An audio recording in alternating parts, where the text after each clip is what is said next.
Olá, irmãos, sejam todos muito bem-vindos a mais uma aula da Escola Iniciática Umbanda Crística. É com muita felicidade que agradeço a oportunidade, né, de estar aqui. E também começo pedindo a Deus Pai Todo-Poderoso e aos sagrados orixás que estejam conosco neste momento de aprendizado e reflexão. Hoje nós vamos mergulhar em um dos estudos mais complexos, acho que da nossa doutrina. Nós vamos falar dos tarefeiros da Umbanda. Então tá aqui, nós vamos falar do livro A Falange de Trabalhos Espirituais dos Tarefeiros da Umbanda, do padrinho Juruá. Esse livro, né, que está disponível na íntegra em nosso site, templodaestrelaazul.com.br.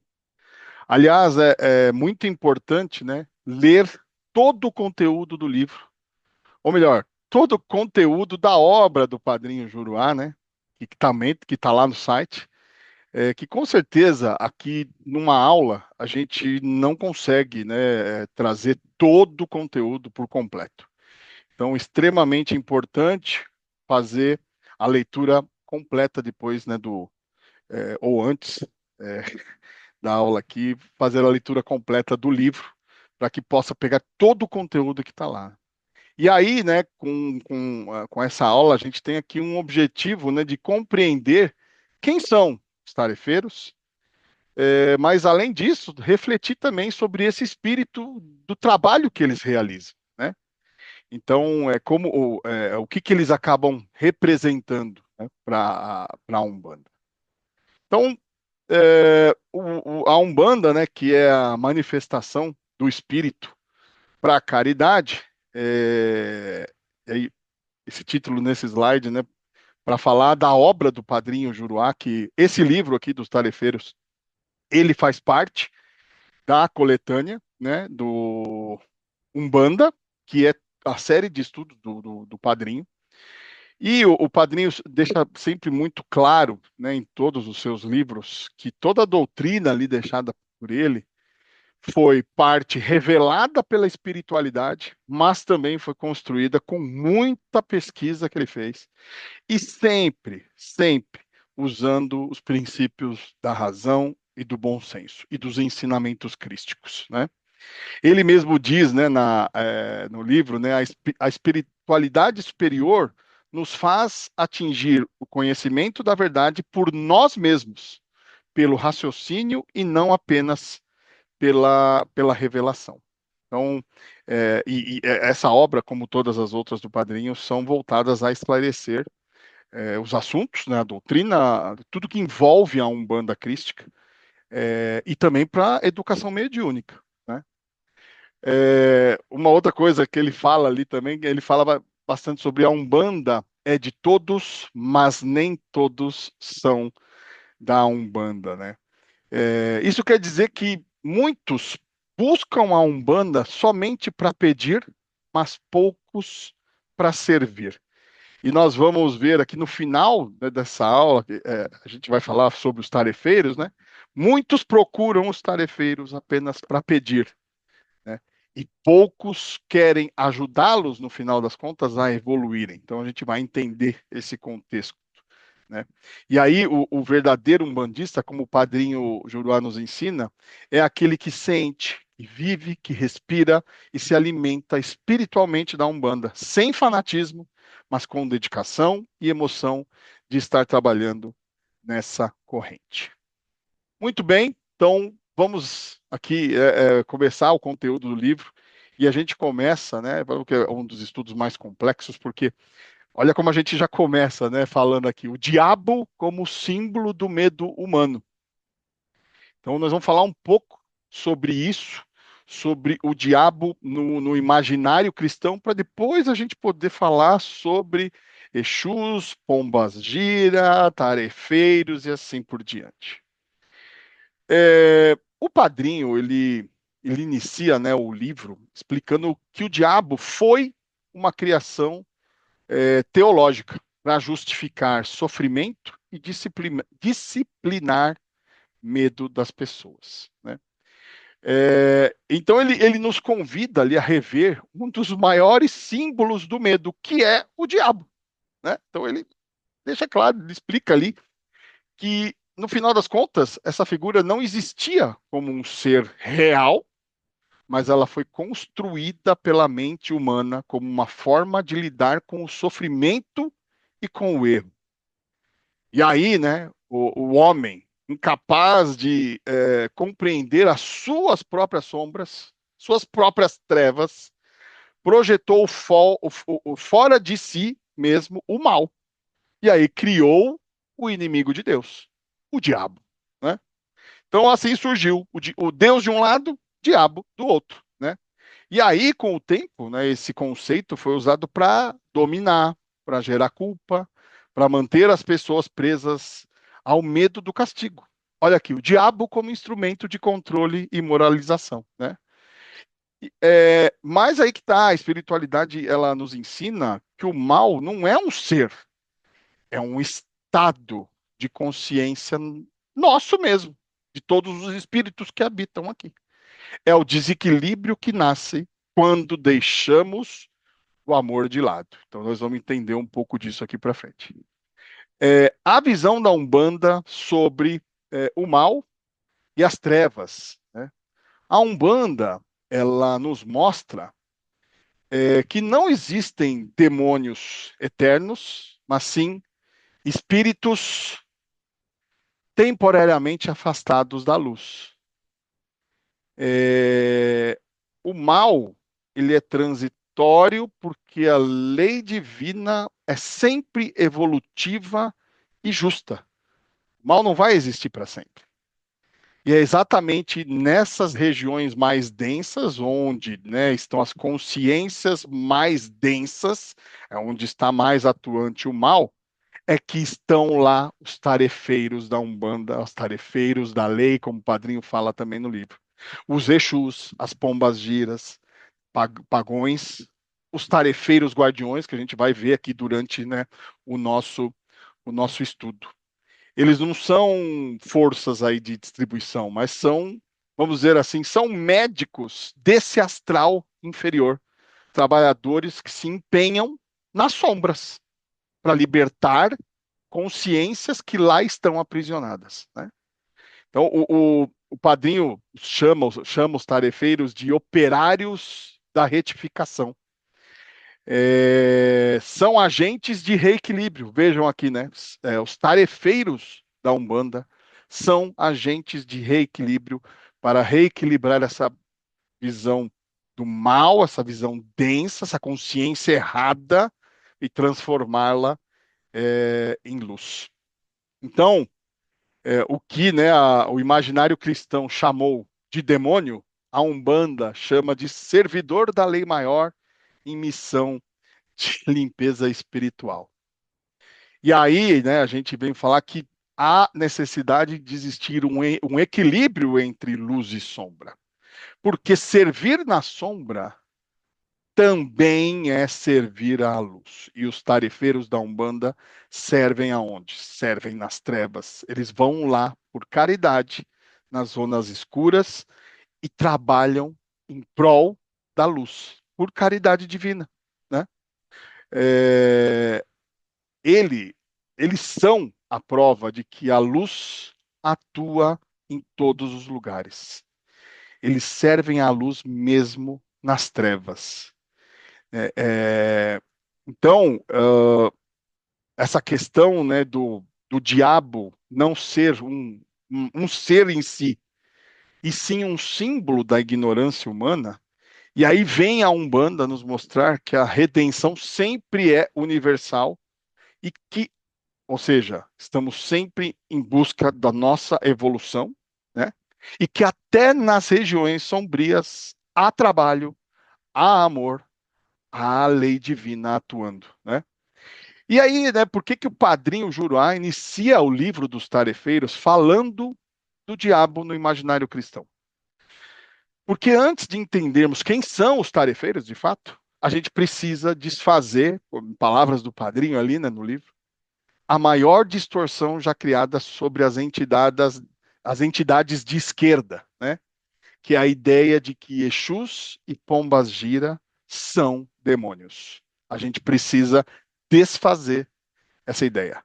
Essa visão ela nasceu de um equívoco histórico e ela precisa ser corrigida.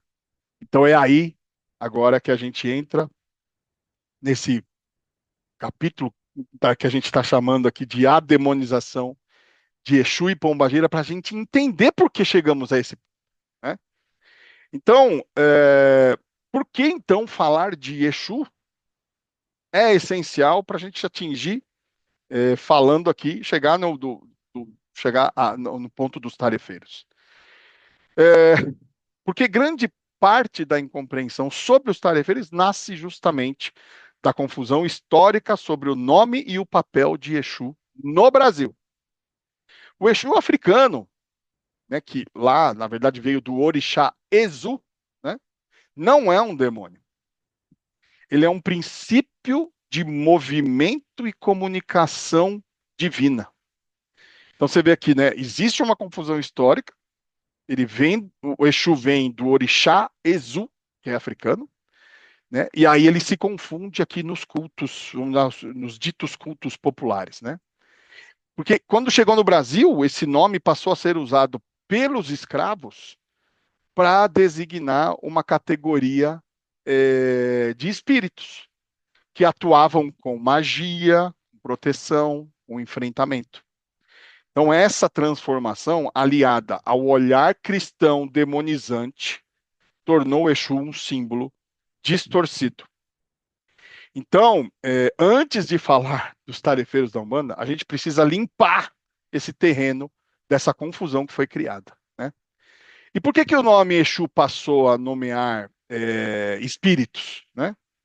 Os povos africanos que foram escravizados, eles perderam suas estruturas religiosas originais, e com isso, muitos símbolos da África precisaram ser reconstruídos no Brasil. Então, houve uma perda das referências culturais africanas.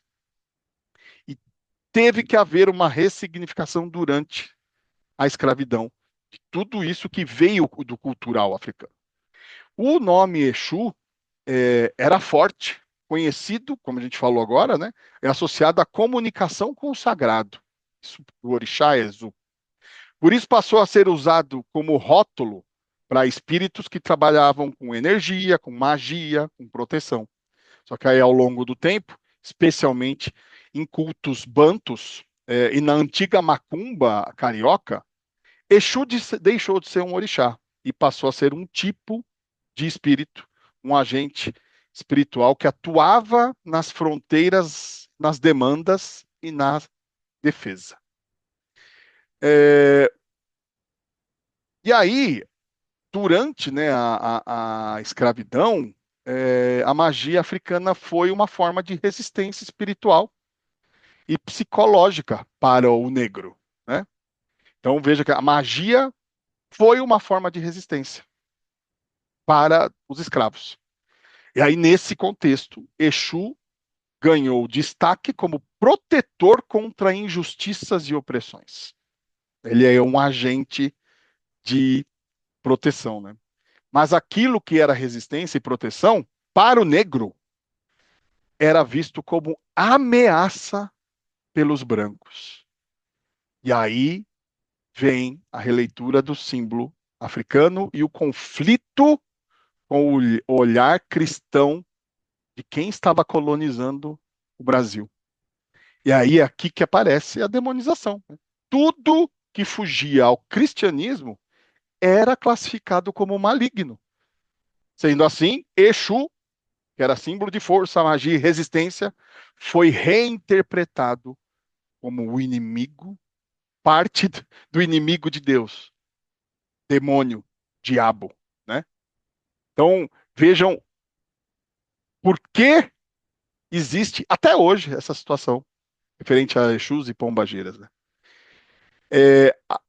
A reconstrução simbólica, né, de Exu no Brasil, a estrutura que veio, né, da África não pôde ser mantida, a gente perdeu, né, essa cultura africana, E aí, Exu preservou certos traços, né, como ali essa questão de ser mensageiro, do movimento, da comunicação e atuação, né, entre os mundos. Mas aí a magia ganha uma função mais prática, né? É, o aspecto mágico foi enfatizado com tudo isso. Ele deixa de ser lá um orixá da cosmologia africana para se tornar cada vez mais um símbolo de magia prática aqui no Brasil, voltado para o dia a dia, né?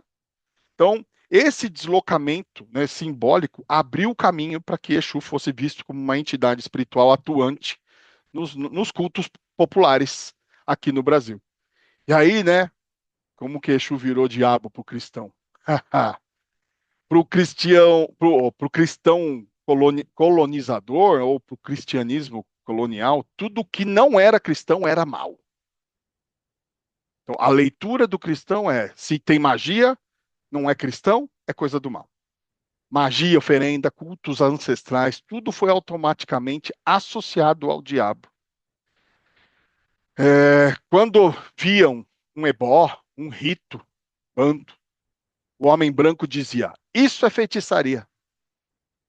A partir daí não houve mais esforço para tentar compreender que era. Apenas rotulou-se o Exu como diabo, porque não tinha conhecimento das tradições africanas. E aí começa todo o processo de demonização cultural. E aí Exu, né, foi jogado dentro do mesmo saco de todos os demônios. E vinha muitas questões, né, falando de demonologia na Europa. Então, o livro é importante ler o livro, porque o quadrinho conta isso mais minuciosamente ali, né? É, e dentro desse contexto, né, o que são, a gente vai falar bastante aqui na frente, de espíritos pagãos. O que são esses espíritos pagãos? São os espíritos da banda negra, da Quimbanda, que são espíritos que ainda estão presos a vibrações densas, vindos das regiões chamadas de Quimbanda. E aí eles também passam a se manifestar nos cultos mais populares aqui no Brasil.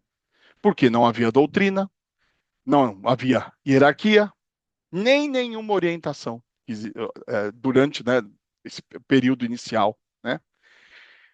Esses espíritos acabavam atuando de maneira espontânea, com forte foco em demanda, proteção, ataque, devolução e magia prática.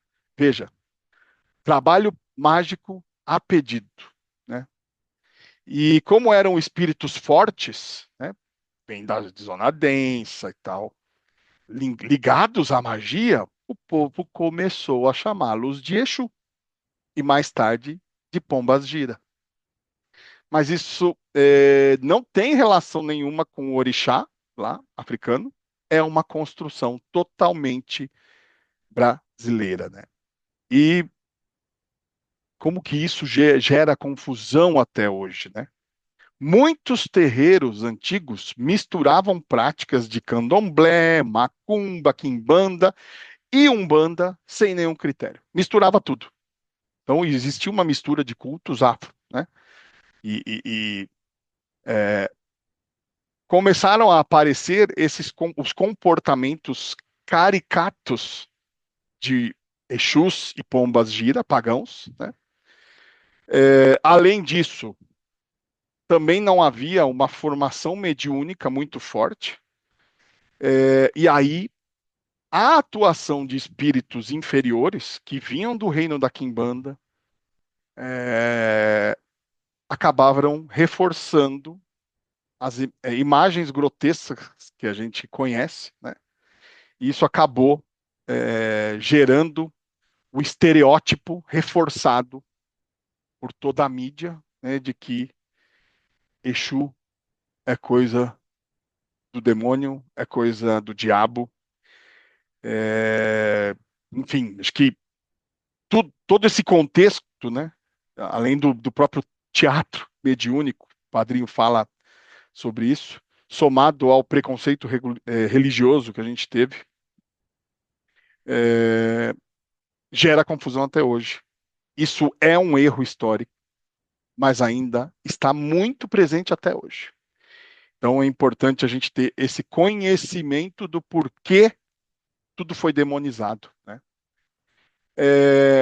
O Zélio Fernandino de Moraes, né, que é o médium da qual o Caboclo das Sete Encruzilhadas utilizou, né, para estabelecer a Umbanda no Brasil, ele falava, né, qual era a visão dele, né, sobre Exu, e ele sempre ensinou que Exu não é uma entidade de consulta, mas ele sim é um agente de trabalho, trabalho pesado, né? Muitos médiums se deixavam levar pela facilidade de incorporar espíritos densos, que é mais fácil do que o espírito de luz, o que gera muita questão do animismo do médium e mistificação, né? Gerou muito. E para o Zélio, Exu é um espírito recém-regenerado, que está trabalhando para fazer a sua evolução, atuando onde muitos guias não precisam ir lá atuar. Na desobsessão, na limpeza, no enfrentamento, na proteção dos terreiros. Então, o Zélio, ele dizia, incorporar Exu é coisa muito séria. E por isso, na tenda de Nossa Senhora da Piedade, né, que é uma das tendas lá que o Zélio abriu, né, para fundar a Umbanda, esse trabalho era muito específico e muito extremamente controlado. Então, e aí, e qual que é, né? Acho que é bom a gente ter esse paradoxo do Exus versus guias da Umbanda, né? É, os guias, que são os caboclos da mata, os pretos velhos, eles são espíritos elevados, são espíritos que orientam, são conselheiros, doutrinadores, possuem uma consciência totalmente elevada. Já os Exus e Pombas Gira são espíritos em processo de regeneração, como o próprio Zélio disse, né? Que lidam com energias densas com a função de defesa e limpeza. Então, existe uma diferença muito grande. Guias são orientadores, conselheiros e doutrinam. Exus, pombagiras, tarefeiros são espíritos que possuem função de defesa e limpeza. Essa separação, essas funções precisam estar muito bem claras, né? E aí, com a evolução da Umbanda, os Exus regenerados passam a serviço como tarefeiros. É a evolução.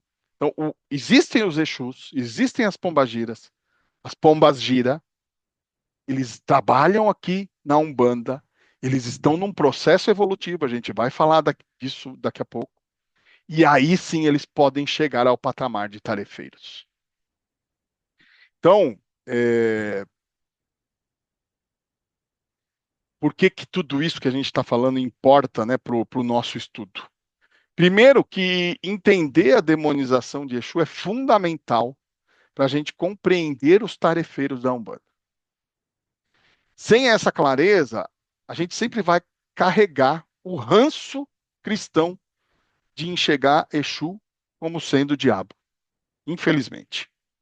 Então a gente precisa entender isso, deixar claro. Quando a gente entende esse processo histórico, escravidão, perda de cultura, reconstrução simbólica, confusão de cultos, preconceito religioso, a gente vê que a imagem distorcida não pertence à Umbanda, e sim ao imaginário cultural, ao que se criou culturalmente falando. E só a gente retirando essa névoa é que a gente consegue honrar o verdadeiro papel dos tarefeiros.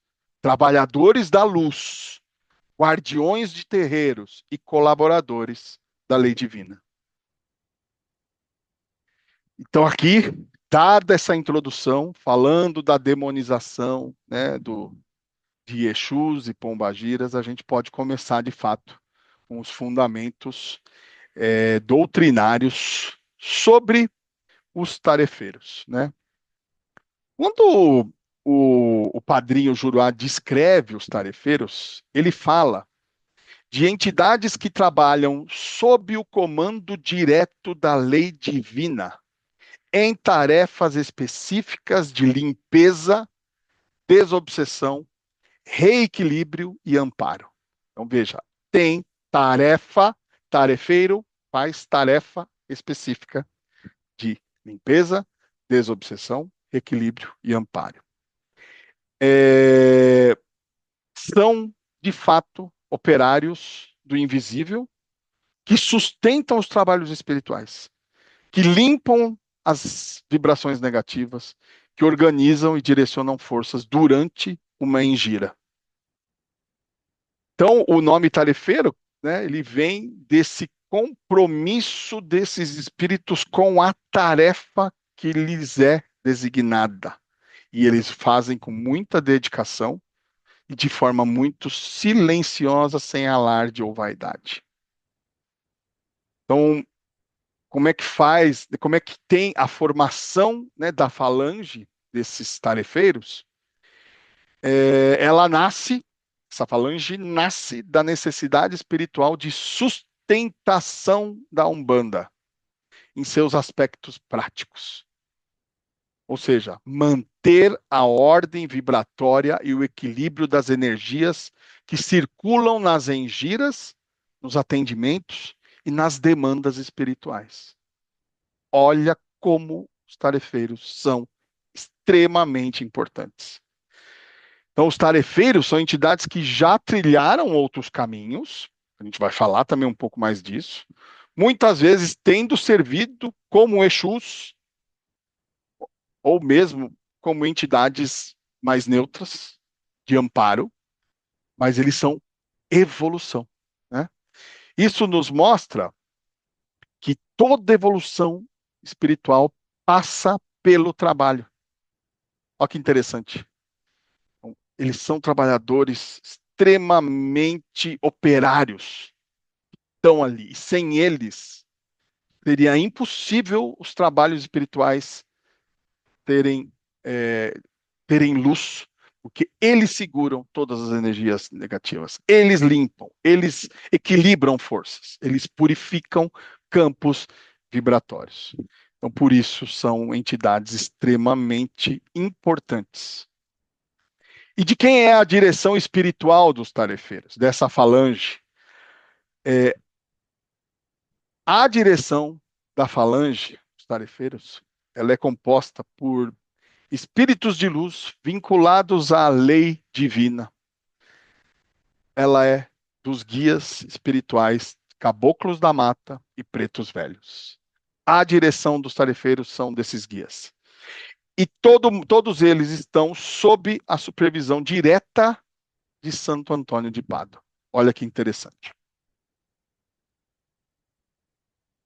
Então, sempre são trabalhadores, trabalham sob ordens diretas dos guias e de Santo Antônio de Pádua. Existe uma hierarquia dentre os tarefeiros? Sim, podemos dizer que sim, né?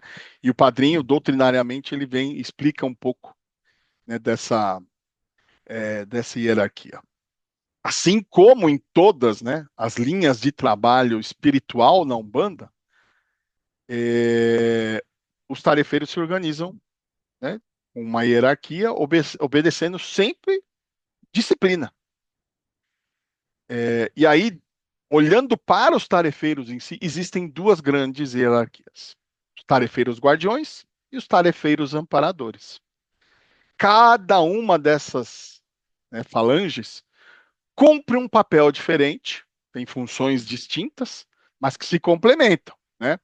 Como dois braços de uma mesma corrente que sustentam ali equilíbrio entre força, justiça, misericórdia. Então, vamos falar dessas duas hierarquias e depois a gente vai descer um pouco mais, né? Um pouco mais para ver essa questão da evolução dos espíritos para chegarem ali nos tarefeiros. Então, vamos falar primeiro da primeira hierarquia dos tarefeiros guardiões. Então, algumas imagens aqui que representam, né, esses tarefeiros. Os tarefeiros guardiões, eles são, como o próprio nome já sugere, são os defensores do trabalho espiritual. Eles operam nas zonas mais densas do astral, muitas vezes junto a falanges de Exus e Pombagira, limpando, descarregando, neutralizando vibrações desequilibradas. O padrinho ele explica que esses tarefeiros eles trabalham na lei divina, sob força da justiça divina. E por isso sua presença é extremamente vigorosa, firme e protetora. São espíritos de grande poder moral, disciplinar, que sustentam, sim, os campos vibratórios das engiras, asseguram que nenhuma interferência negativa prejudique os trabalhos. Doutrinariamente, né, a gente pode fazer um paralelo aqui, o símbolo de termos o médium mais firme, né?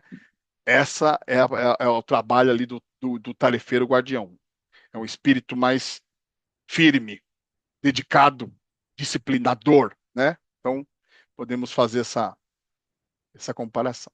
Já a segunda hierarquia são a dos tarefeiros amparadores. Depois que os tarefeiros guardiões eles abrem o caminho e limpam, né, as vibrações mais densas, entra a ação dos tarefeiros amparadores, que atuam nas faixas mais sutis do astral. Então, o padrinho até fala, né, que são espíritos de extrema doçura, mas com muita firmeza moral. E eles emanam energias de reequilíbrio, de cura e de amparo. A função deles é restaurar campos vibratórios, envolver essas consciências que foram libertadas, lembrando, né, que o mal é a consciência má. Então eles trabalham na libertação dessas consciências para poder conduzi-las aos planos de tratamento. A presença deles é serena, harmonizadora, são a expressão, né, do amor, que o padrinho fala de doçura, disciplinado, firmeza moral. E aí a gente parte, temos que falar das tarefeiras também, né? As guardiãs, tanto tarefeiras guardiãs como tarefeiras amparadoras. A presença das tarefeiras é um dos aspectos mais belos desta falange, porque elas representam aí o polo feminino, o princípio feminino da tarefa, vamos dizer assim. Aquele que vai acolher, equilibrar e harmonizar o todo. Então, dentre esse aspecto feminino das tarefeiras, também tem as guardiãs, que são firmes, protetoras, que estão lá nos campos de defesa, e tem as tarefeiras amparadoras, que vibram em cura, em amor. Né? Então, o padrinho, ele acaba destacando a figura da guardiã Semiramis, ele fala no livro dessa guardiã, que é a dirigente dessa força feminina, né? Dentro da falange dos tarefeiros, cuja luz representa o equilíbrio perfeito entre autoridade e doçura, entre lei e amor. Então vejam que importante, né, o aspecto feminino aqui. Então, essas duas hierarquias, tanto dos tarefeiros como das tarefeiras, né, são ali de guardiões e amparadores. E aí a gente tem que falar que dentro desse aspecto de hierarquia, vamos dizer assim, existem os Exus e Pombas gira pagãos também, que estão num processo evolutivo, né? É... Aí que tá, no livro, Padrinho, ele deixa claro que pagão, por isso que pagão está aqui entre, né? Que parece uma palavra que leva a algo do mal, mas de ofensa, né? Mas pagão não é uma ofensa. Significa, no final das contas, alguém que ainda não está integrado na lei divina. Então, padrinho fala de Exus e Pombas Gira pagãos, dos espíritos que ainda não estão todos integrados à lei de Umbanda, né? Eles ainda não possuem total compreensão do bem e da caridade. São trabalhadores em aprendizagem que desejam, já deram ali a sua vontade de evoluir, mas ainda carregam fortes resquícios da vida vibratória anterior, que estava ligado à quimbanda e às zonas densas da Terra. Por isso, eles atuam o tempo todo sob supervisão dos tarefeiros da Umbanda. E aí, chamados de pagãos, que ainda não estão batizados na lei. Então, por que a gente coloca, o padrinho também coloca isso como uma questão de hierarquia? Porque estão os tarefeiros e aí para baixo estão Exus e Pombas Gira que podem chegar a tarefeiros, mas para baixo ainda tem mais coisa, né? Aí, antes de falar disso, né, falar um pouco da por que que esses Exus e Pombas Gira apresentam, né, comportamentos espalhafatosos. Primeira coisa que assim, esses comportamentos não são sinais de força. De forma alguma, e às vezes muitas pessoas, a médiums até veem como os comportamentos espalhafatosos, né, dos Exus, das pombagiras, como sinal de força do espírito, mas não são. São sinais, no final das coisas, são sinais de atraso moral, como diz o padrinho no livro, né? Fixações psíquicas que ainda não foram superadas da vida anterior. E aí, quando eles encontram médiums orgulhosos, vaidosos, despreparados, esses comportamentos, essas manifestações espalhafatórias, elas se intensificam. E aí vem a questão do animismo do médium, né? Porém, que quando encontram bons médios, eles evoluem rapidamente, pois são influenciados pelo padrão moral do médium que está ali. Então, muitos fumam, muitos bebem, muitos se demonstram sensuais, usam roupas extravagantes, né? Então, existe essa questão do comportamento que vem da vida anterior, da vida mais densa, né? E qual é, de fato, ali o papel espiritual desses espíritos Exus e Pombas Gira pagãos? Muitos desses espíritos eram obsessores, mas estão despertando para o bem. São entidades que já foram encaminhados às fraternidades de luz, que isso de fato acontece, e aí começam a atuar como auxiliares em trabalhos, tarefas duras, nas regiões de sofrimento, auxiliando quem? Os tarefeiros. Eles aprendem fazendo caridade nas trevas humanas, auxiliam nos trabalhos de desobsessão. Então, eles estão ali numa fase inicial de regeneração espiritual. Aí, afunilando mais, os tarefeiros estavam lá, aí você vem para baixo os Exus, Pombas, Gira, pagãos, que podem chegar a ser tarefeiros, e depois aí os espíritos mais densos, que são os quiumbas, que podem depois evoluir para ser Exus e chegar a tarefeiros. Então, quem são os quiumbas, né? Os quiumbas são os obsessores, os espíritos obsessores mais graves, mais pesados, mais densas. São as almas penadas, né? São espíritos ainda profundamente mergulhados nos vícios e no mal. São violentos, moralmente inferiores. Vivem nas regiões de baixíssima vibração, vivem na quimbanda e atuam de fato para prejudicar. Muitas vezes por serem perversos mesmo, né? Então, muitos deles, os quiumbas, são aqueles que se chamam de magos negros. E como que a gente identifica a atuação de um quiumba, né? Quando a gente vê a manifestação desse tipo de espírito, que normalmente é agressiva, obscena, não tem decoro, né? A gente consegue perceber ali que são quiumbas e não exus, e pombagiras da Umbanda. A Umbanda jamais autorizaria comportamento degradante ou imoral, né?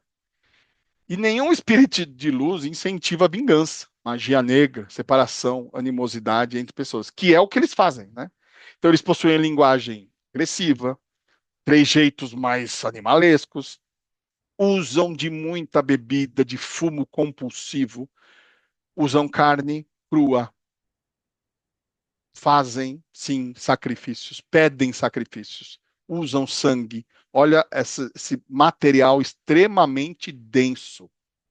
Incentivam o ódio, vingança, feitiçaria e tentam, às vezes, manipular sexualmente as pessoas, né? Então, é, às vezes, a linha é tênue, né?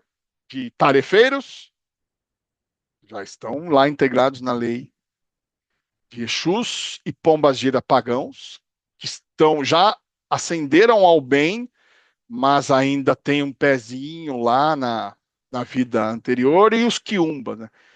Então, entre esses dois últimos, às vezes é um pouco difícil de diferenciar, mas a gente traz aqui alguns sinais, né?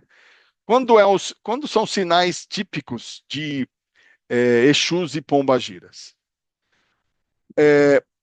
O Exu, o Pombagira, o espírito pagão, ele ainda é imperfeito, né?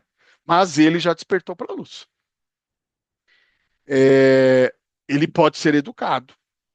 Ele trabalha com disciplina dos tarefeiros. E ele não incentiva o mal. Então ele pode ter ali, né, um ego forte, mas ele não distribui maldade gratuita. Ele quer evoluir. Ele ainda tem um comportamento espalhafatoso, mas não é mais destrutivo.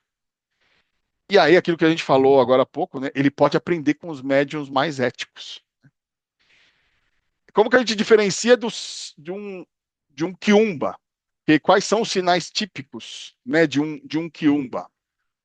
É simples a marca de quiumba quer destruir, quer dividir e quer confundir.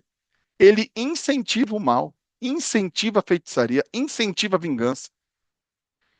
Ele é obsceno, ele quer violência, ele pede sacrifício, faz pedidos sexuais, quer tirar o médium do evangelho, né?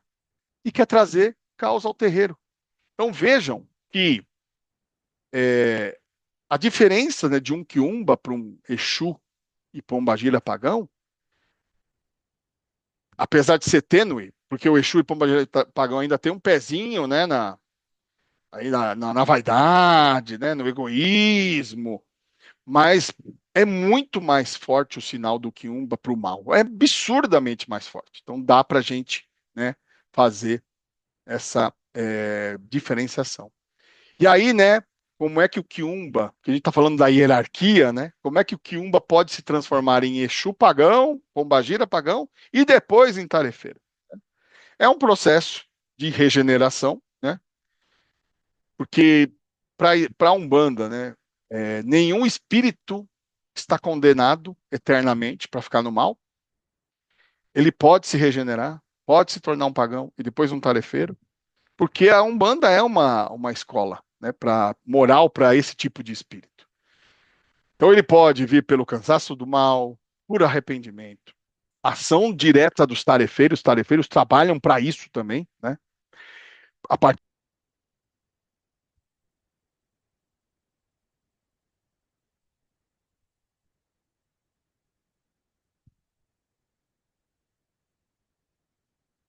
não sei o que aconteceu aqui.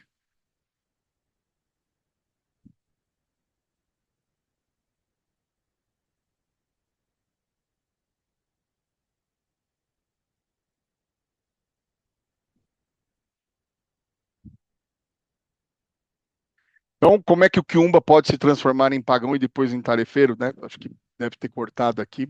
Houve, acho que uma queda de energia. Muitas vezes os tarefeiros encaminham, né, os Exus e Pombagiras para as fraternidades, para as escolas de amor, para também evoluírem depois para tarefeiros. A partir do serviço caritativo nas trevas que Exus e Pombagiras já fazem, e até mesmo até por reencarnação reparadora. Então vejam que é um processo, né? E aí, né, para a gente fechar nessa questão aqui, Falamos aqui dos tarefeiros guardiões, tarefeiros amparadores, de Exus, Pombas Gira.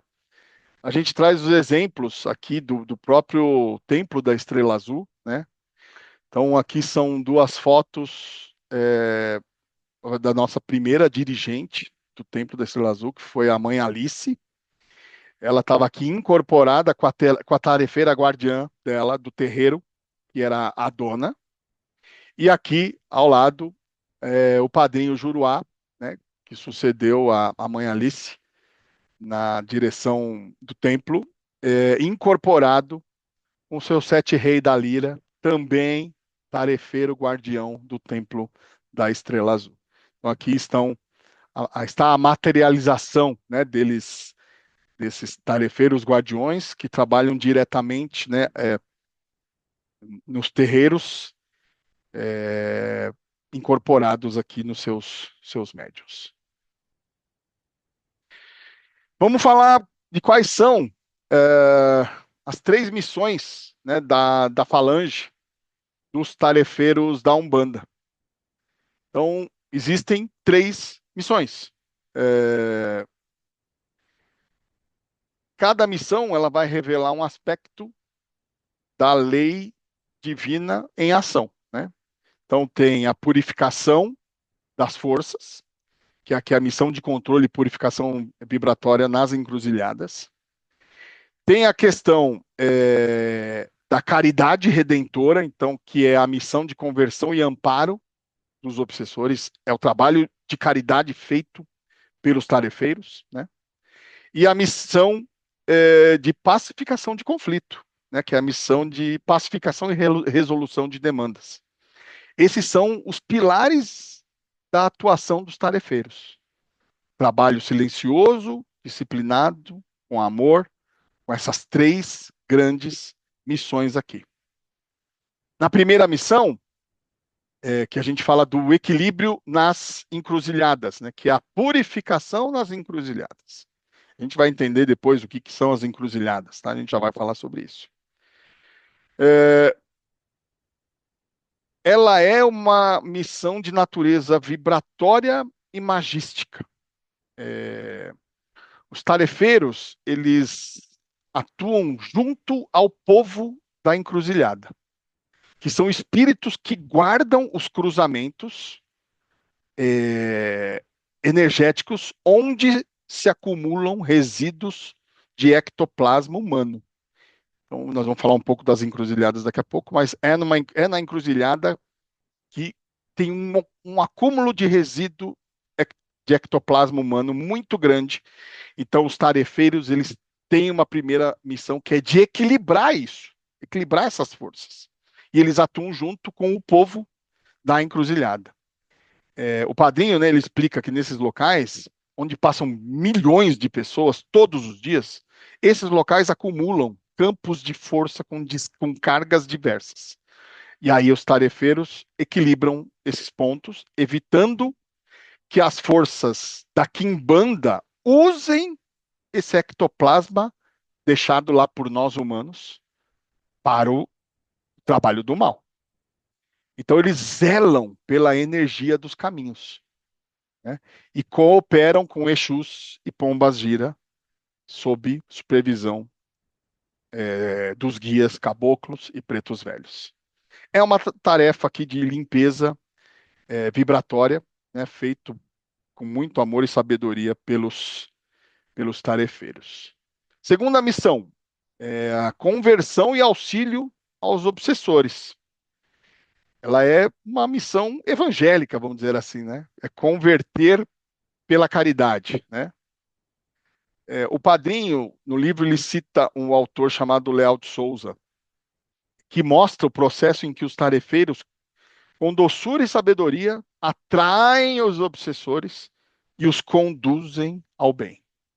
Então eles vão ali primeiro, né, conquistam a confiança, né, desses espíritos da Quimbanda, ali, obsessores, exaltam suas capacidades e depois os convidam a aplicar esses conhecimentos que eles possuem, esses poderes, vamos falar assim, né, poder entre aspas, em obras para o bem, do amor.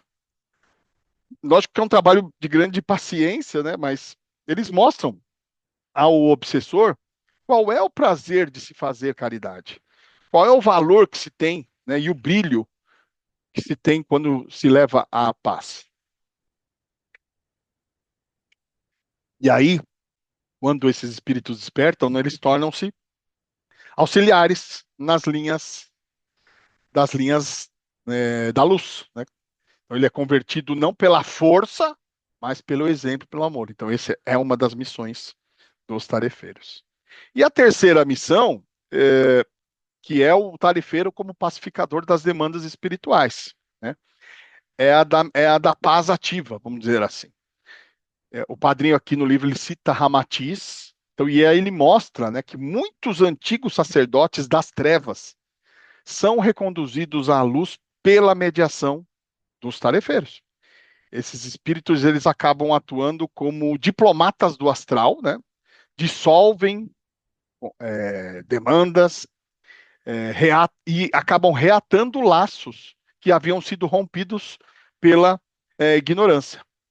Então, eles não guerreiam, eles negociam em nome do amor e da lei, né?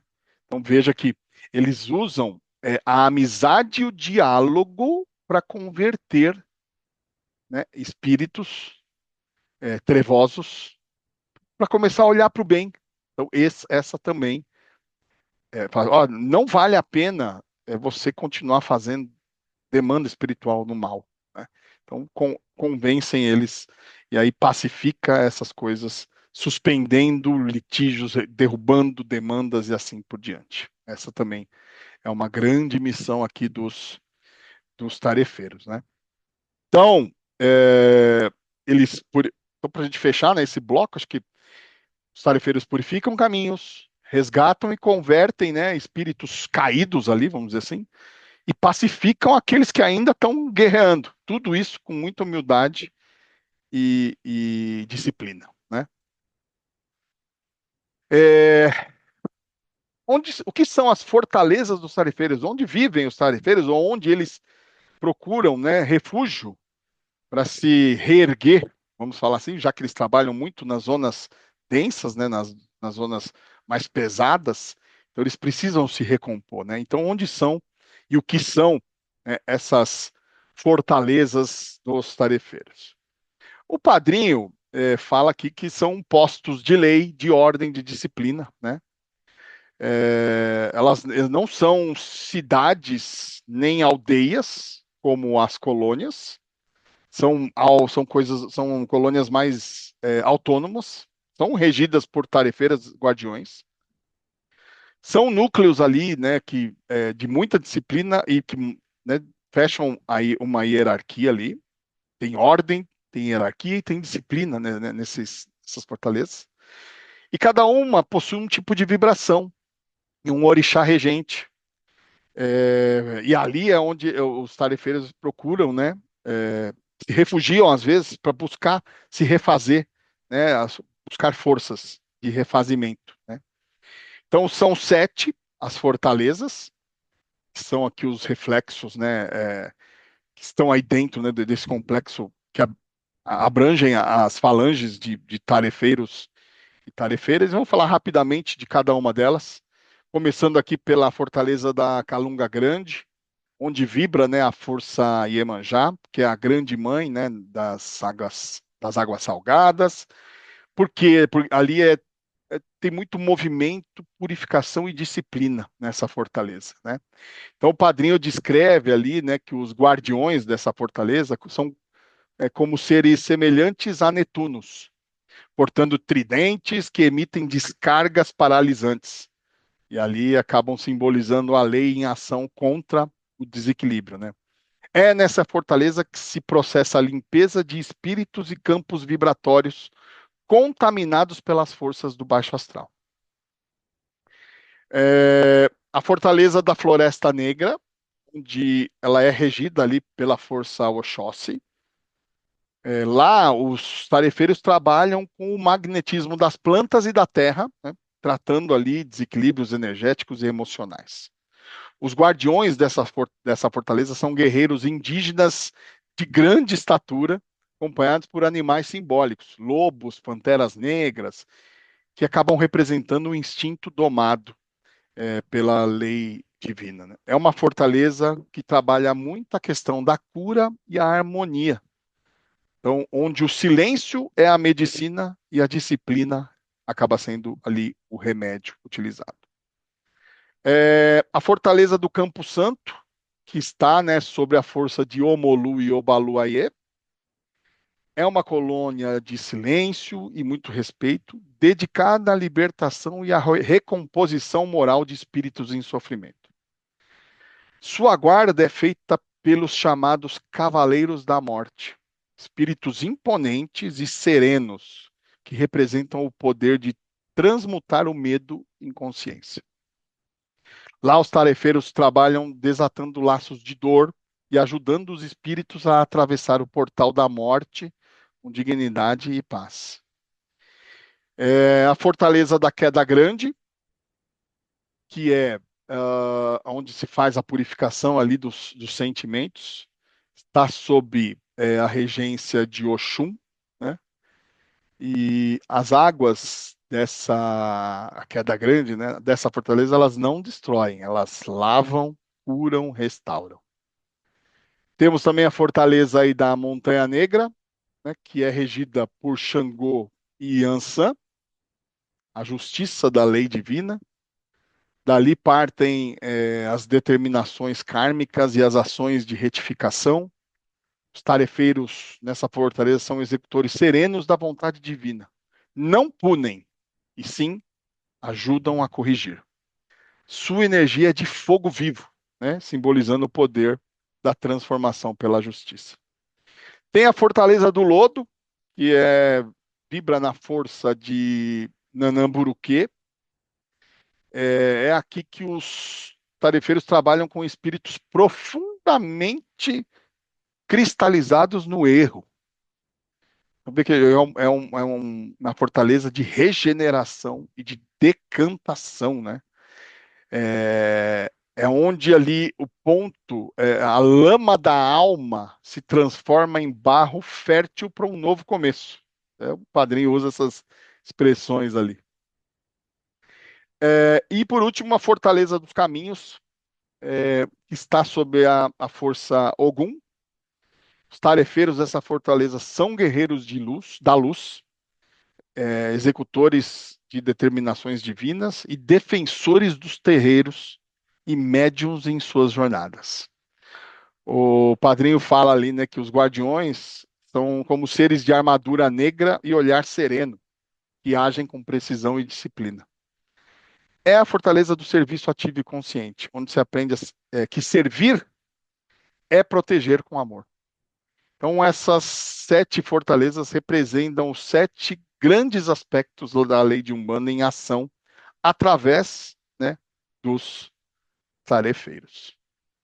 E aí, né, agora, assim, indo mais para o final, a gente vai falar bastante sobre algo que envolve a questão da magia dos tarefeiros. Então, são assuntos que estão ligados, né, com essa questão da magia, né, dos tarefeiros em si. Cada um está separado lá em blocos, né? Então, são assuntos ligados, né, que podem ter ligação aqui com magia, né?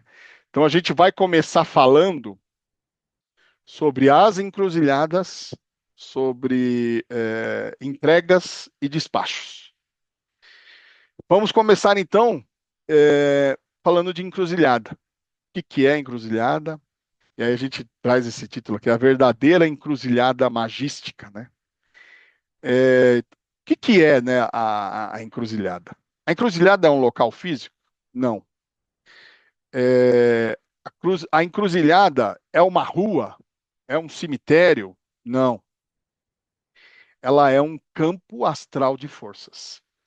Então, ela não, a verdadeira encruzilhada de magia, ela não está no chão, né? Ali no cruzamento. Mas ela está num campo astral, onde forças se cruzam e se ajustam e se transformam, né? Assim como o corpo humano tem os seus sistemas ali, nervoso, circulatório, a Terra também possui seus campos de força. São as chamadas linhas de lei, né? E as encruzilhadas físicas são apenas reflexos grosseiros de algo que é muito mais sutil e inteligente no astral, que são as encruzilhadas astrais. Então, a gente usa a encruzilhada física como ali um ponto de materialização bem grosseiro da verdadeira encruzilhada magística, que é um campo astral de forças, né? E aí é que, né, vem um ponto importante, que a encruzilhada não é moradia dos tarefeiros, né? Dizer que Exus, pombas gira, tarefeiros moram em encruzilhada, segundo o que o padrinho coloca no livro, é ignorância doutrinária, é falta de conhecimento mesmo. Porque os tarefeiros, eles não estão presos a lugares físicos, né? Eles atuam sobre campos de força, sobre pontos de força, sempre sob ordem de entidades superiores, que a gente já viu que são os guias, caboclos da mata, pretos velhos, e também sob direção de Santo Antônio de Pádua, né? Então veja que a Umbanda, de certa forma, ela não cultua local, né? Ela trabalha ali com consciência, magnetismo, com a lei, né? Lógico que os locais são importantes para serem materializadas as coisas, mas a encruzilhada, de fato, não é o local de moradia dos tarefeiros. E o que existe, então, nas encruzilhadas de ruas e cemitérios? Encruzilhadas de ruas e cemitérios são locais onde rastros de ectoplasma humanos se cruzam. Nós, humanos, estamos cheios de ectoplasma. O ectoplasma pode ser pesado ou não. E nesses entroncamentos, nessas encruzilhadas, é que a gente acaba deixando nossos rastros. E a gente passa o tempo todo nesses lugares, né? Então é um cruzamento de ectoplasma humano, né? E aí é que tá. Esses resíduos que a gente deixa de energia são altamente disputados pelos obsessores quiumbas. Por isso existem os guardiões específicos das encruzilhadas de ruas e cemitérios, que são os chamados povo da encruzilhada, cuja função é frear os abusos e não fazer favores. Eles não são tarefeiros da Umbanda. Eles são espíritos, são chamados de povo da encruzilhada, que trabalham especificamente ali nas encruzilhadas físicas de ruas e cemitérios, nessa disputa desenfreada sobre o ectoplasma humano que nós deixamos nesses lugares. Aqui, né, um pouco da representação do povo da encruzilhada. Temos que dizer que eles não trabalham por barganha, são eles os guardiões dos cruzamentos humanos, né? Mas eles atuam na lei e na justiça divina. A função deles é de policiamento espiritual, como a gente acabou de falar ali. Eles têm que trabalhar na contenção e no equilíbrio do ectoplasma que é deixado por ali, para espíritos que vêm absorver isso, né? E, às vezes, né, as oferendas que são deixadas ali nesses locais acabam sendo, né, absorvidas por espíritos do baixo astral quando feitas ali de forma equivocada. Então, o povo os tarefeiros da Umbanda não aceitam esse tipo de oferenda que está ali, mas o povo da encruzilhada tem que trabalhar ali de forma a fazer um policiamento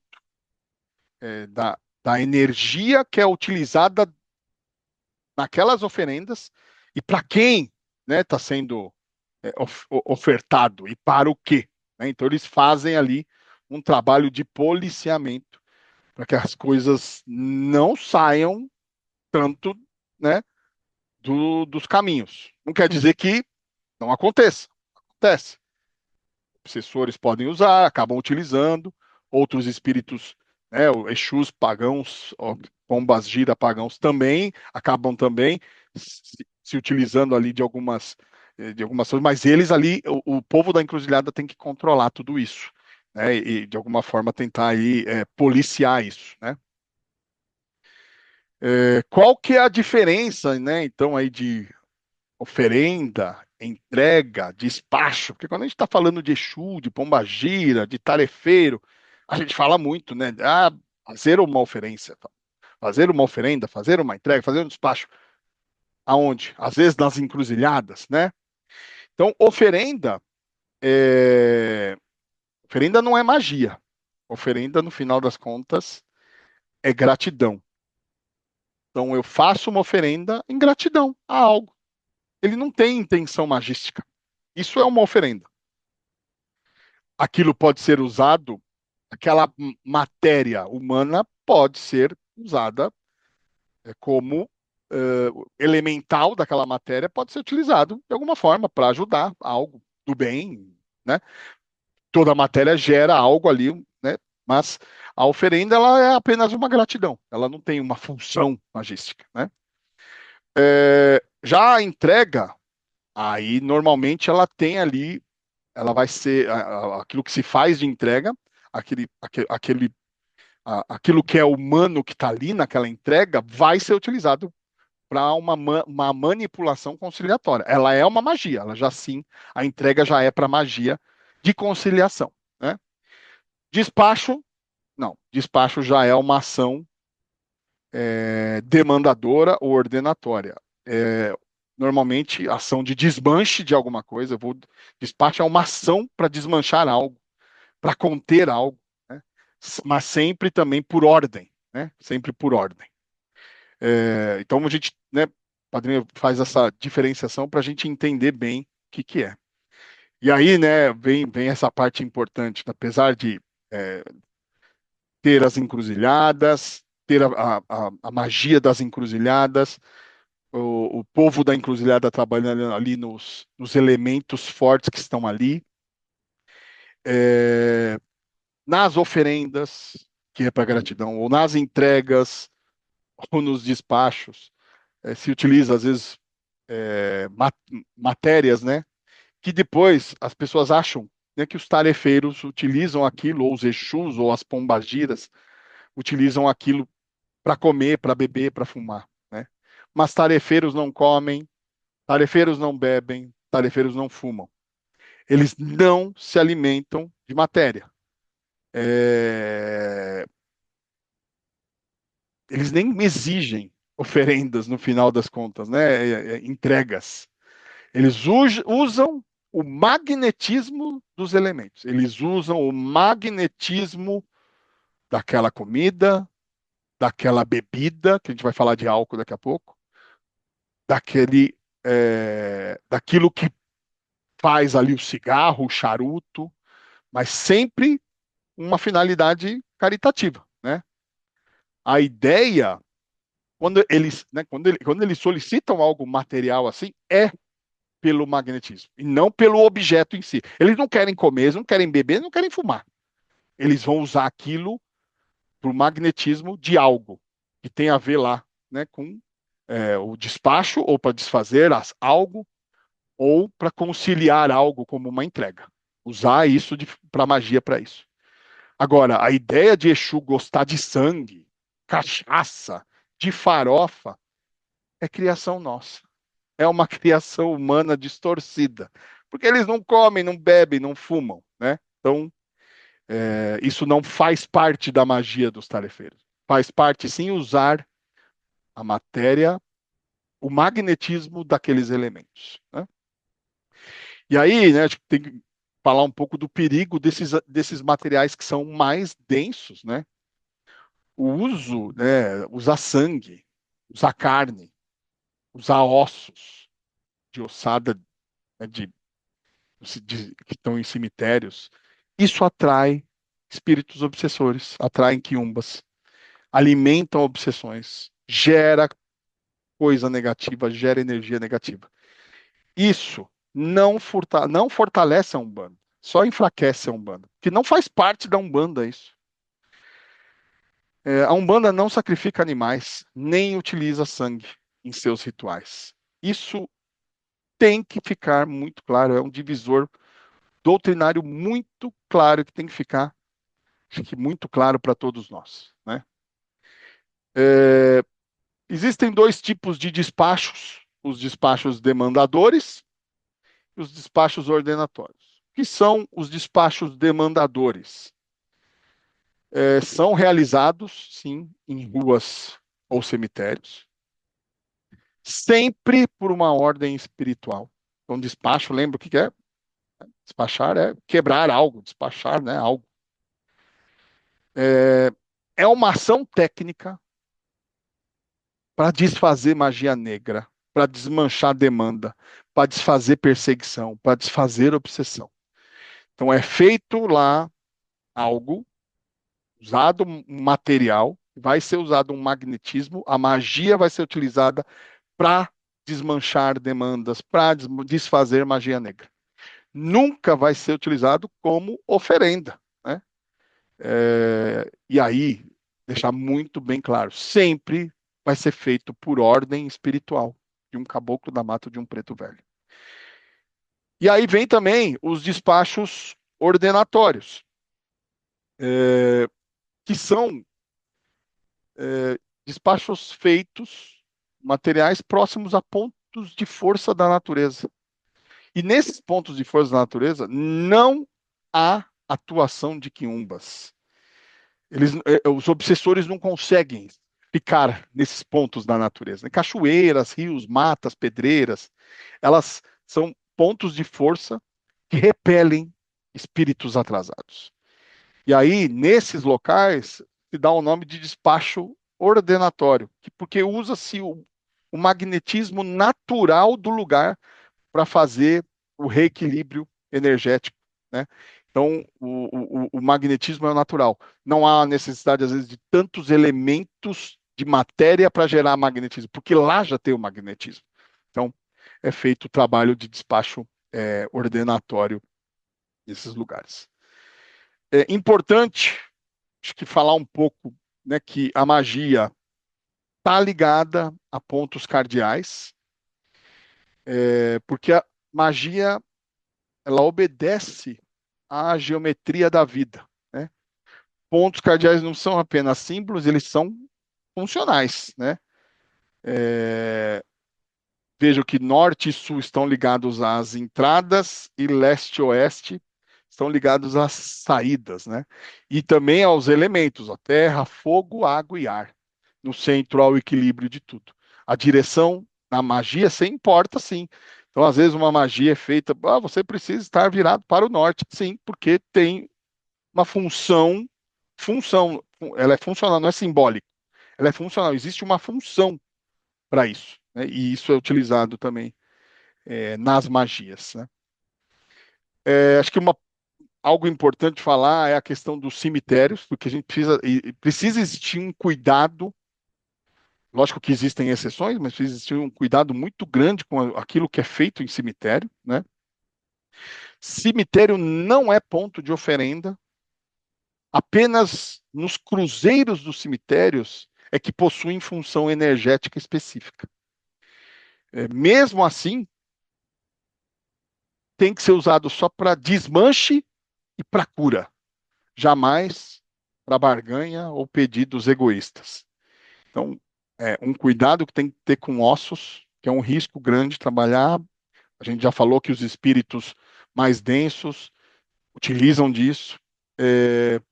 E aí, né, aqui nos cemitérios há uma atuação muito forte da linha dos caveiras, né, dos Exus caveira, que a gente chama, ou tarefeiros caveira, né, que já estão representados aqui por essa imagem. Como síntese disso tudo, magia é algo planetário, ela não é nem branca nem negra, ela responde à lei divina no final das contas. Mas tem algo que sempre vai determinar, que é a moral do operador. A moral de quem está executando define demais o retorno daquela magia, né? Então, toda magia, ela retorna segundo a lei de causa e efeito. Por isso que, né, o operador ali, ou quem está manipulando forças e que não tem consciência, acaba pagando um preço. Isso é perigoso. Então, o retorno é definido muito pela moral de quem está fazendo a magia ali. Ah,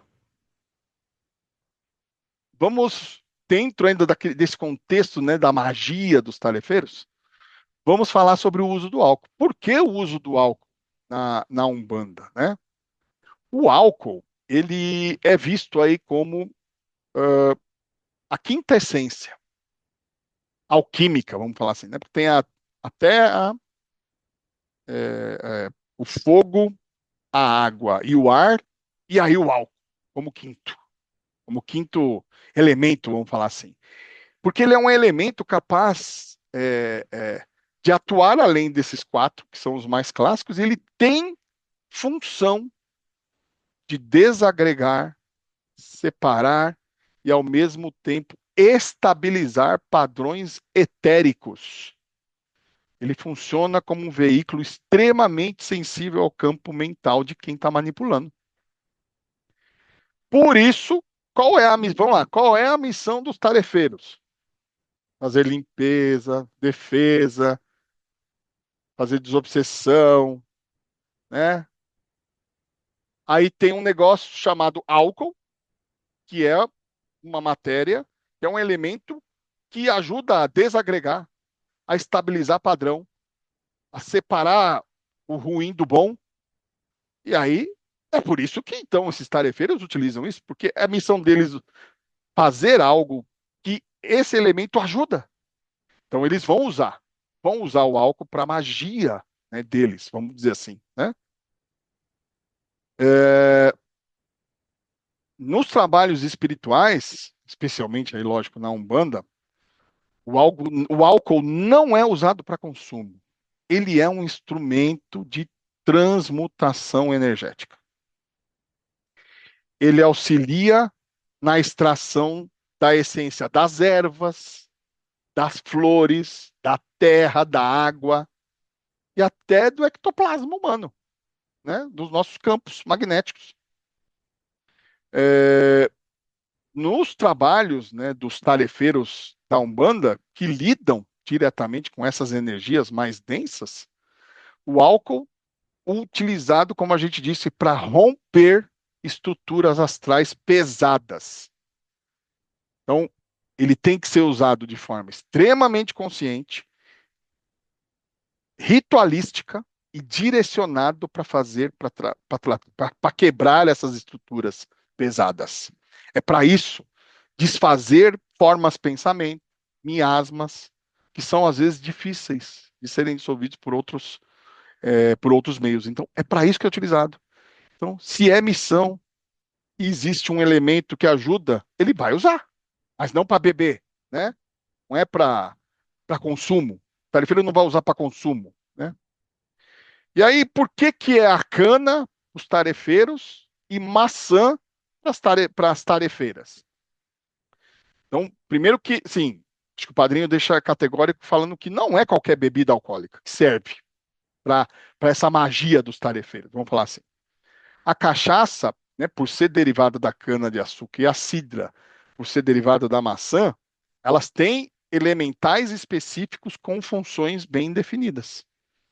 Então, outros alcoólicos, vinho, cerveja, uísque, conhaque, vodka, eles não possuem o valor magístico para os tarefeiros. Por isso é cachaça e cidra, que precisa do elemental que está na cana, precisa do elemental que está ali na maçã. E aí, né, o papel, né, do álcool na desagregação do baixo astral, porque ele rompe, né, as formas pensamento densa, ele dissolve miasma e atua no desmanche de magia negra. Então, é extremamente necessário para o uso, né? O que que tem na cana-de-açúcar de função magística? Ah, ele é O elemental da cana-de-açúcar é um agente de limpeza energética. Ele desestrutura miasmas, desagrega larvas astrais. Ele movimenta situações que estão paradas. Eu tenho uma energia estagnada parada. Ele acaba ajudando a movimentar aquilo.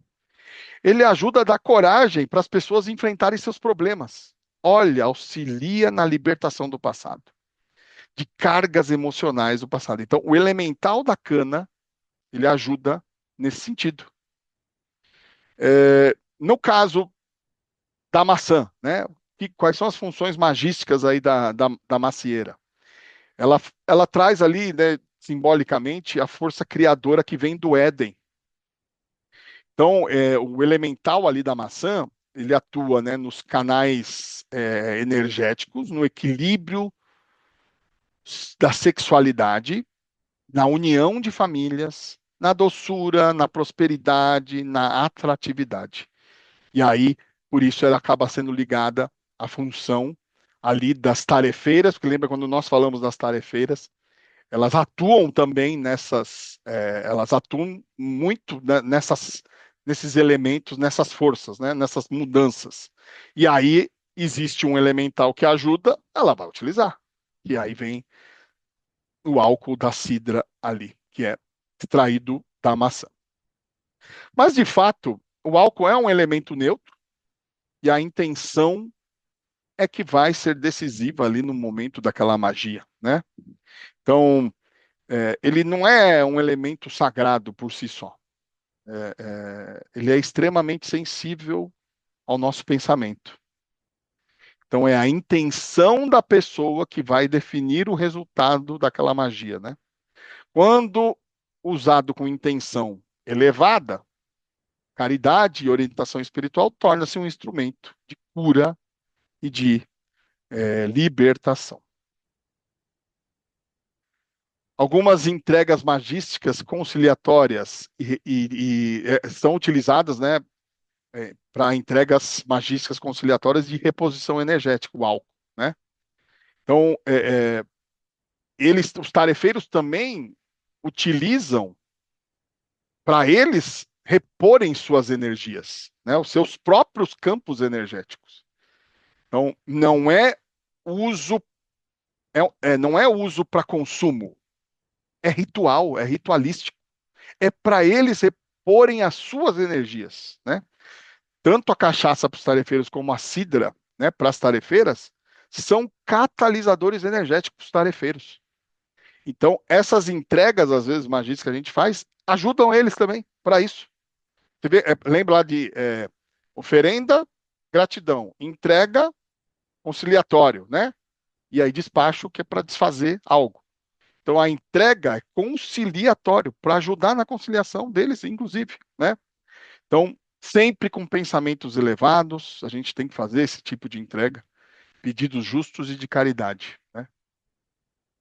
E aí, né, vem, acho que o grande ponto de proibição da ingestão de bebida alcoólica, né?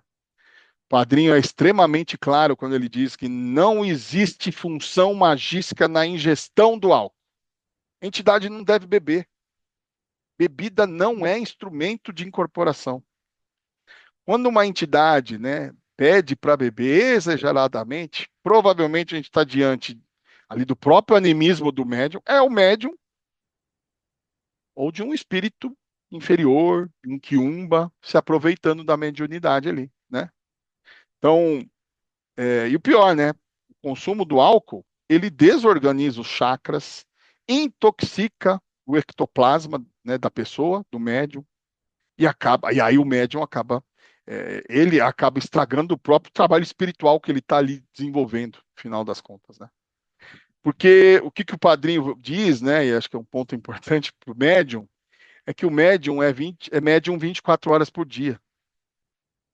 Se o álcool intoxica o campo mediúnico, ele vai prejudicar o trabalho do guia que está ali incorporado com o médium, na parte dos passes, na parte de fluidificação. E aí é uma responsabilidade contínua do médium tomar cuidado com essa questão, né? Então, o padrinho até orienta que médiums engajados deveriam evitar totalmente o consumo de alcoólico, mesmo fora do terreiro, porque isso acaba sendo uma responsabilidade, né, do médium, né? Então, que conclusão a gente pode tirar aqui dessa parte, né, do álcool, do uso do álcool? Primeiro que cachaça e cidra não são oferendas por gosto, porque não é por é porque o Exu, o Pombagira, o tarefeiro gosta de cachaça. Não, não é por gosto. É por função. Existe uma função, um elemental na cana, um elemental na maçã, para uso na magia dos tarefeiros, né? São Tem que ser usados, lógico, com parcimônia, mas com conhecimento e sempre sob orientação espiritual. Quando mal utilizados, eles reforçam os estigmas que a gente viu ali atrás, falando, o uso né, do álcool, os comportamentos espalhafatosos, é por isso. Isso também ajuda a demonizar o Exu, Pombagira, né? Alimentam. A má utilização alimenta a demonização da Umbanda, infelizmente, né? Só que, quando bem compreendidos, revelam profundidade e ética, ciência espiritual, que é utilizada pelos tarefeiros da Umbanda. E para a gente finalizar essa parte das magias, né, dos tarefeiros, falar um pouco sobre as horas, porque se fala muito, né, da meia-noite, né, como uma hora de uso, né, dos tarefeiros, e vamos entender qual é esse mistério, né? Tudo começa com o mistério aqui do número 12, porque são 12 horas, 12 focos energéticos. O número 12 ele aparece em diversas tradições espirituais como símbolo de ordem, de equilíbrio e de fechamento de ciclo. Então, ele representa ali uma organização energética que também se manifesta na magia e no trabalho espiritual. Então, o que vamos falar sobre 12? A meia-noite, né, que está ali. É a nossa chamada a hora grande, né, pelos espíritos ou pela Umbanda. À meia-noite, por que meia-noite, né? À meia-noite ocorre uma diminuição significativa das interferências físicas e mentais no plano do plano material. Então, o campo vibratório ele se torna muito mais silencioso, permitindo ali maior atuação do plano espiritual. Então, não é porque se gosta, é meia-noite, meia-noite, porque é meia-noite. Não, existe um porquê ser a meia-noite. Veja, campo vibratório fica mais sereno e aí existe uma maior atuação do plano espiritual em cima disso, né? Por que é uma hora crítica? Justamente por ser um horário de grande sensibilidade energética, ele pode ser usado para o bem como para o mal. Porque o corpo está com baixo prana, como a gente viu no slide, a gente falou ali no slide anterior, e por isso é extremamente importante estarmos vigilantes nesse momento. Meu Deus, o que eu preciso fazer, né? Bom, vamos ver. Então, a hora grande, como a gente falou, pode ser usado para o bem como para o mal. Vamos falar primeiro aqui da hora grande e o mal, né? E as magias negativas. O que pode acontecer, né? À meia-noite, né, nós, seres humanos, estamos com a nossa reserva de prana praticamente esgotada, zerada. Isso acontece com a gente. A gente acaba entrando ali, o corpo entra num estado profundo de repouso, né? De hibernação, como está escrito aqui, né? Por isso, as magias negativas e feitiçarias costumam ser realizadas entre 0 horas e 3 horas da manhã, porque é quando o nosso corpo está muito mais vulnerável. E aí é que se explica que as trevas preferem atuar nessa hora, nesse horário. É um horário, sim, a hora grande é o horário, sim, utilizado frequentemente por magos negros, né? Mas também, como a gente disse, a hora grande pode ser uma hora de proteção. Por quê? Se ela também é usada pelas trevas, ela também é um melhor horário para a luz agir. E aí é onde entra a questão das orações, como defesa espiritual. Orações feitas nesse momento têm enorme poder de proteção, de limpeza e de fortalecimento espiritual. Que tudo fica engrandecido, né? E aí a luz, ela atua com a máxima eficiência nesse horário. Então, na hora grande é o horário onde a gente pode determinar orações fortes para que e aí com pedido de proteção, com questões relativas a fazer limpeza astral e aí é o fortalecimento espiritual nosso também. Temos que falar, né, sobre o uso responsável dessa questão da magia. A Umbanda ensina algo fundamental, que quem entende de magia são os guias espirituais. Por isso que magia só deve ser feita sob comando espiritual. O médium não manipula forças por conta própria. Os guias sabem, os médiums confiam naquilo que os guias falam. Então, os guias utilizam esses conhecimentos sempre para o bem comum, dentro da lei divina, protegendo o médium do orgulho e do mau uso do poder. Então, quando os guias falam, eles estão muito sobre a ética, acima de qualquer coisa de poder que esteja ali envolvendo a situação, né? Então, importante o uso responsável da magia que está à disposição, né, dos trabalhos espirituais. Então, a gente fecha esse bloco da magia e aqui a gente vem, né, para encerrar, né, acho que um pouco dessa aula, como a gente disse, o conteúdo do livro é extremamente rico, vale muito a pena ler o livro como um todo.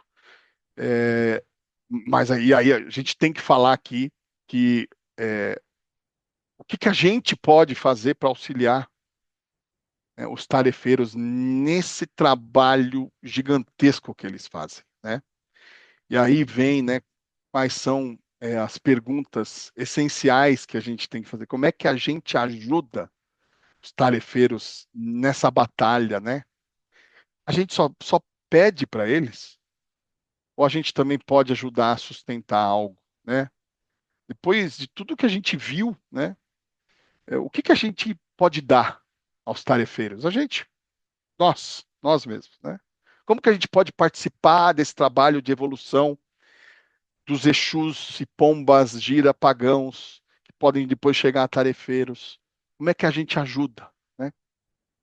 A gente deu uma pista agora, mas vamos lá, vamos ver. O que a espiritualidade nos orienta sobre isso?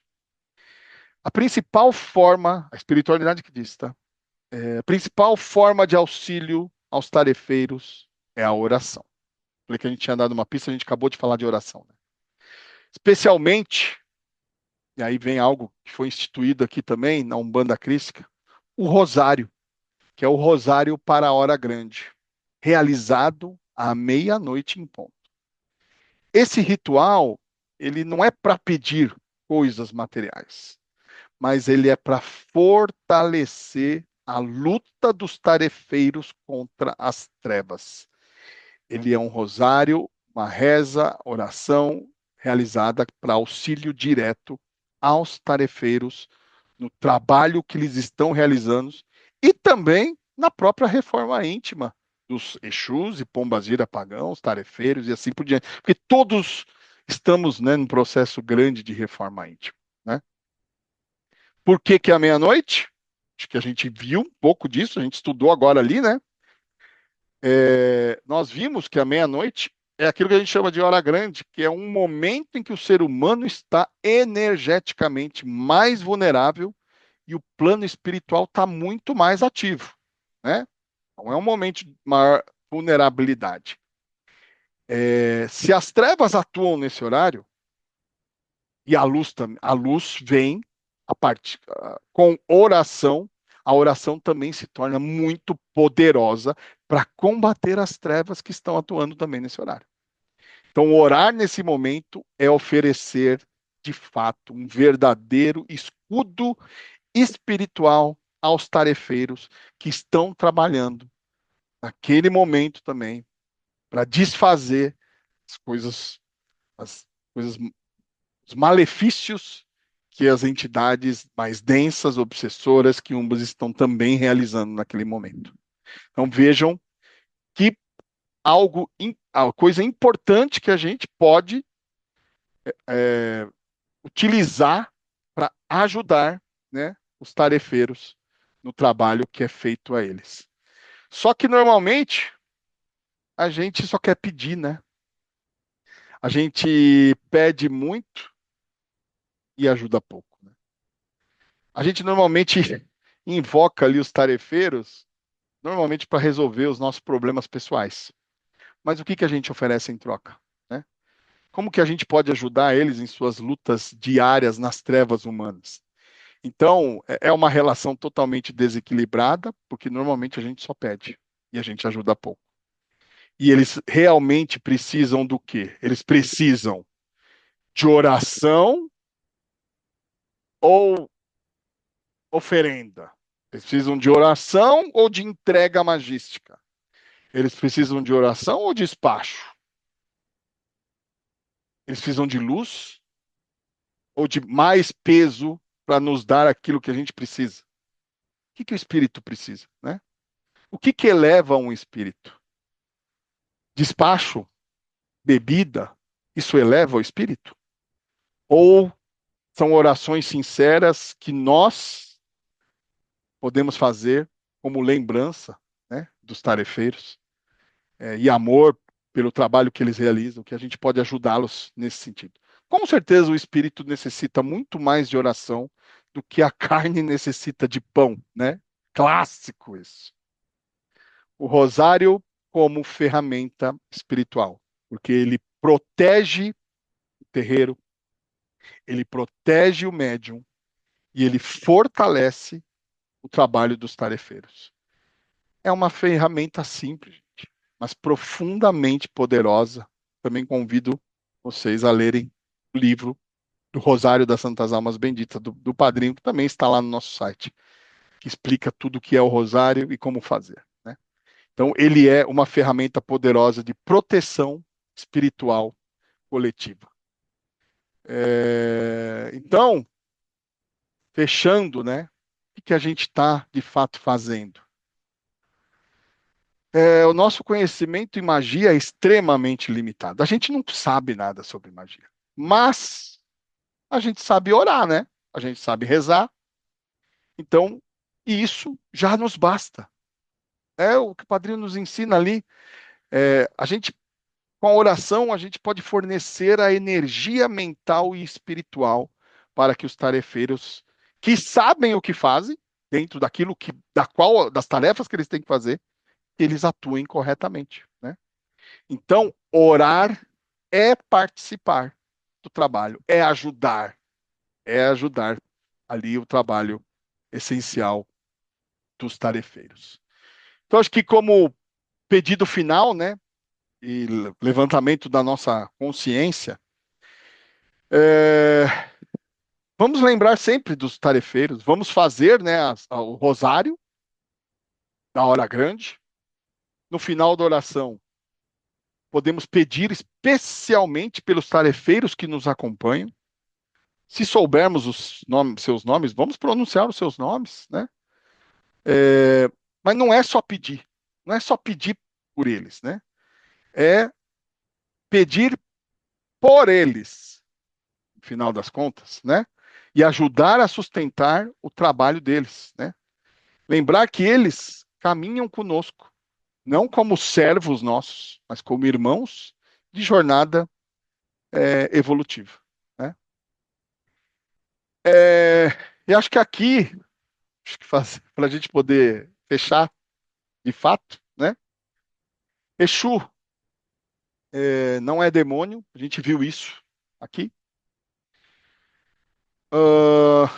Tarefeiro não quer entrega, não quer oferenda para fazer algo. Ele não é mercenário, não quer nada para fazer em troca. Ele não quer algo para fazer em troca. Ele não é mercenário. Tarefeiro é um servidor muito grande, né, da Umbanda.